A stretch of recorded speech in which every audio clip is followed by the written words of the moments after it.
Hi అండి, welcome to Anitha foods. ఈరోజు నేను అరటికాయ చిప్స్ చేస్తున్నాను. దీనికోసం అరటికాయలు తీసుకుని వీటిని తొక్క అంతా తీసేసుకోవాలి. ఎలా వీలుంటే అలా తీసేసుకోవచ్చు మీరు. సో ఇలాగ తొక్క అంతా తీసేసుకున్న తర్వాత వీటిని చల్లటి వాటర్లో వేసేసుకోవాలి.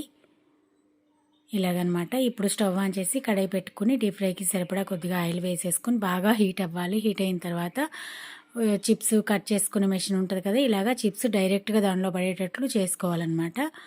ఇప్పుడు ఇవి కాలేటప్పుడే కొద్దిగా సాల్ట్ వాటర్ ఈ ఆయిల్లో కొద్దిగా యాడ్ చేసుకుంటే కొద్దిగా ఉప్పు పడుతుంది అనమాట చిప్స్కి.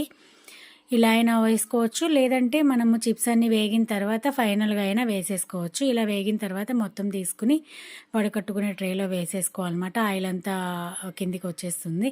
సో ఇప్పుడు వీటిలో కొద్దిగా ఉప్పు, కారము, ధనియాలు, జీలకర్ర పౌడర్ వేసేసుకొని తీసి సర్వ్ చేసుకోవచ్చు. Thank you so much for watching my video.